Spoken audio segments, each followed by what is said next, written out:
पता नहीं किस जन्म की दुश्मनी निकाल रही है मुझसे। ऐसी छुई मुई बनकर बैठी रहती है जैसे मेरे आने से पहले 8-10 नौकर चाकर इसके आगे पीछे फिरते रहते थे। थोड़ा बहुत हाथ पैर हिलाने से कौन सा शरीर घिस जाएगा इनका। सब कुछ मेरे भरोसे छोड़कर बैठ जाएंगी। बाहर से थक कर आओ और फिर घर में आते ही रसोई में लग जाओ। वंदना खींचते हुए अपना सारा गुस्सा रसोई में बर्तनों पर निकाल रही थी। ऐसा नहीं था कि उसकी सास रुक्मणी जी को बहू के बड़बड़ाने का भान नहीं था, लेकिन वो भी ठिठाई पर बैठी थी। बहू की बड़बड़ाहट को एक कान से सुनकर दूसरे कान से निकाल रही थी। वंदना एक पढ़ी लिखी लड़की थी। उसका सपना था कि वो अपने पैरों पर खड़ी होगी। उसने नौकरी के लिए कई जगह आवेदन भी दे रखा था। इस बीच जब उसके लिए अनिकेत का रिश्ता आया तो उसने साफ साफ कह दिया कि वो शादी इसी शर्त पर करेगी कि शादी के बाद उसे अच्छी नौकरी मिली तो उसे नौकरी करने से नहीं रोकेगा। आखिर इतना पढ़ने लिखने के बाद वो घर पर नहीं बैठ सकती थी। अनिकेत और उसके घर वालों को इस बात से कोई आपत्ति नहीं थी कि बहू नौकरी करेगी, इसलिए दोनों तरफ से खुशी खुशी ये रिश्ता हो गया। शादी के कुछ दिनों बाद ही वंदना का जॉइनिंग लेटर आ गया। जिस दिन वंदना ने अपने ससुराल वालों से कहा था कि वो अब नौकरी करेगी तो उसकी सास रुक्मणी जी ने सारे परिवार के सामने कह दिया था, बहू नौकरी करे इससे मुझे कोई आपत्ति नहीं। मैं ये भी नहीं कहूँगी कि वो पहले सारे घर का काम करे फिर नौकरी पर जाए, लेकिन मैं भी अब पहले की तरह पूरे घर नहीं संभाल सकती। मुझे सब कुछ मंजूर है, लेकिन मुझसे ये उम्मीद मत करना कि मैं बहू को रोटियां बनाकर खिलाऊंगी। मुझे पता है कि अगर मैं एक बार इस भंवर में फंस गई तो ज़िंदगी भर निकल नहीं पाऊंगी। उस वक्त सबको रुक्मणी जी की बातें सुनकर हैरानी तो हुई थी। उनके पति ने तो ये भी कहा कि मुझे नहीं पता था कि मेरी सीधी सरल पत्नी भी सास बनते ही अपना रूप बदल लेगी। लेकिन इन सब बातों का रुक्मणी जी पर कोई असर नहीं हुआ। वो तो अपनी जिद पर अड़ी थी। खैर वंदना को तो नौकरी करनी ही थी, क्योंकि घर के थोड़े काम के लिए वो इतनी अच्छी नौकरी नहीं छोड़ सकती थी। वहीं उसके पति और ससुर जी ने भी नौकरी की इजाज़त दे दी, तो वो फिर कहाँ रुकने वाली थी। इस समस्या का ये हल निकाला गया कि घर के कामों के लिए एक कामवाली और खाना बनाने के लिए कुक रख ली गई। खाना बनाने वाली सुबह और शाम खाना बनाकर चली जाती। वंदना का काम था ऑफिस से आकर बस खाना परोसना।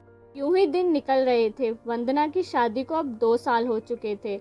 अब तो वंदना और बाकी सब घर वालों को इस रूटीन की आदत हो गई थी, लेकिन मुश्किल तो तब होती थी जब कभी खाना बनाने वाली छुट्टी ले लेती। ऐसा कुछ 2 दिनों में हो रहा था, जिस कारण से वंदना खिंची हुई थी। ऑफिस से आकर रोटियां बनाना उसे बहुत बड़ा बोझ लगता था।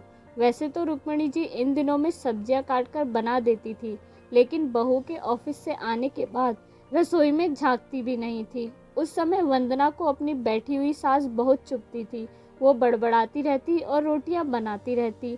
बाद में अपनी माँ से फ़ोन पर भर भर कर शिकायत करती, जिसके बाद उसे थोड़ा सा सुकून मिलता था। कुछ दिनों बाद वंदना के भाई की शादी भी तय हो गई। वंदना की होने वाली भाभी भी नौकरी पेशा थी। वंदना की माँ ने सगाई के वक्त ही खुश होते हुए गर्व से कह दिया, भाई मैं तो और सासों की तरह नहीं हूँ जो बहू के आने पर हाथ धर कर बैठ जाऊँ। अब जब अभी तक पूरा घर संभाल रही थी तो अब क्यों नहीं। मेरी बहू को मेरी तरफ से पूरी छूट रहेगी। जब एक माँ अपने बच्चों को रोटियां बनाकर खिला सकती है तो बहू को क्यों नहीं खिला सकती। बहू तुम निश्चित होकर नौकरी करना, रसोई मैं संभाल लूँगी।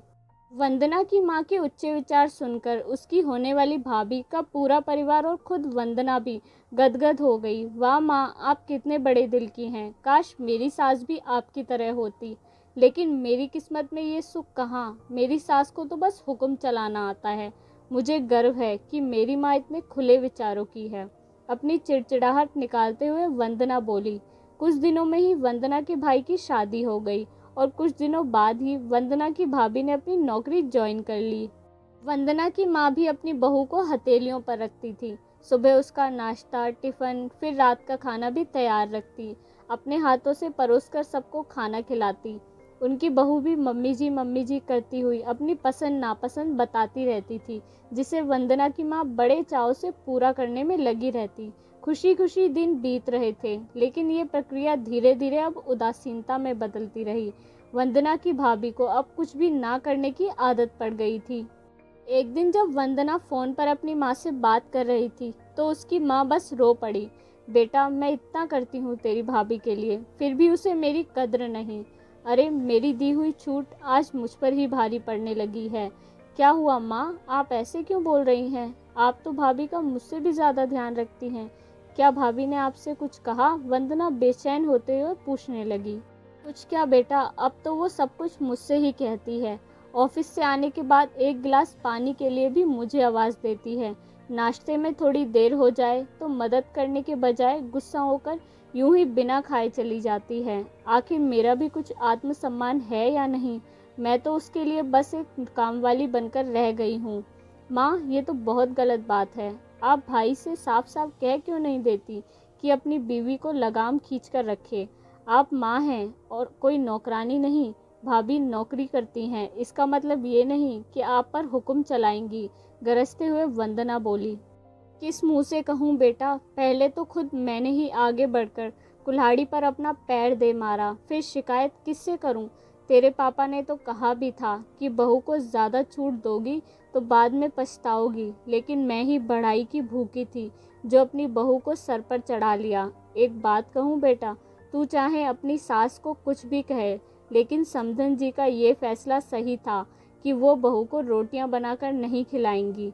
एक बार वो सबकी नज़रों में बुरी अखड़ सास जरूर बन गई, लेकिन आगे के लिए कम से कम अपना आत्मसम्मान तो बचा लिया। अब ना तो तू उन्हें कोई ताना दे सकती है और ना ही कोई रिश्तेदार।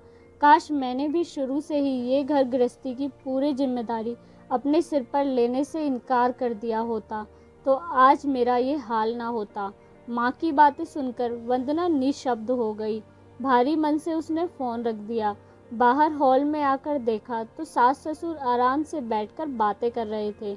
बातें करते करते उसकी सास अपने नाखूनों पर नेल पेंट लगा रही थी, जिसे देखकर ससुर जी उन्हें चिढ़ा रहे थे। अब बुढ़ापे में ये फैशन करके किसे दिखाओगी? मेरी तो नज़रें भी कमज़ोर हो गई हैं। किसी को नहीं दिखाना मुझे, मैं तो अपनी खुशी के लिए लगाती हूँ। सारी उम्र तो घर गृहस्थी में उलझी रही, अब अवकाश का वक्त आया है तो अपने शौक तो पूरे कर लूँ। पता नहीं कब भगवान के घर बुलावा आ जाए। वंदना की सास मुस्कुराते हुए बोली। पता नहीं आज क्यों वंदना अपनी सास की बातें सुनकर चिढ़ नहीं रही थी, बल्कि वो तो मुस्कुरा उठी। सही तो कह रही हैं मम्मी जी, एक गृहिणी को अपने लिए वक्त ही कब मिलता है। पहले अपने बच्चों को पाल पोस कर बड़ा करो, फिर कामकाजी बहू आ जाए तो उसे और उसके बच्चों को संभालो। काश मेरी माँ ने भी मेरी सास की तरह पहले ही कह दिया होता कि बहू को रोटियां बनाकर नहीं खिला सकती।